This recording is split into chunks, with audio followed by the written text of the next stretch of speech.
భారత్కు China full support ఇచ్చింది. America మన దేశంపై విధిస్తున్న టారిఫ్లను పూర్తిగా వ్యతిరేకిస్తున్నట్లు చైనా ప్రకటించింది. ఈ విషయంలో భారత్కే మద్దతు ఇస్తామని ప్రకటించింది.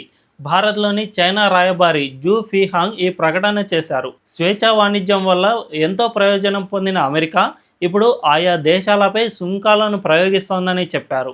భారత్పై 50% మేర సుంకాలు విధించిందని, వాటిని మరింత పెంచుతామని హెచ్చరిస్తోందని మండిపడ్డారు. అయితే వీటిని పూర్తిగా వ్యతిరేకిస్తున్నామని స్పష్టం చేశారు. ఈ విషయంలో తాము భారత్ వెన్నంటే ఉంటామని అన్నారు. ఈ సమయంలో భారత్తో వాణిజ్యం పెంపొందించుకునేందుకు సిద్ధంగా ఉన్నామని తెలిపారు. దీన్ని బట్టి చూసుకుంటే ట్రంప్ సుంకాల పేరిట భారత్ను వెనక్కు లాగుదామని ప్రయత్నిస్తే మన ఇండియా ఇంకా స్ట్రాంగ్ అవుతోందని తెలుస్తోంది. ఇన్నాళ్ళు మనకు శత్రువుగా ఉన్న చైనాను మన వైపు వచ్చేలా చేయగలిగాడు.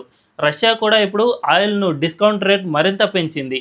అదే సమయంలో బ్రిక్స్ దేశాలన్నీ భారత్ వెంట వస్తూ ఉన్నాయి. దీంతో ట్రంప్కు ఏం చేయాలో పాలుపోవడం లేదు.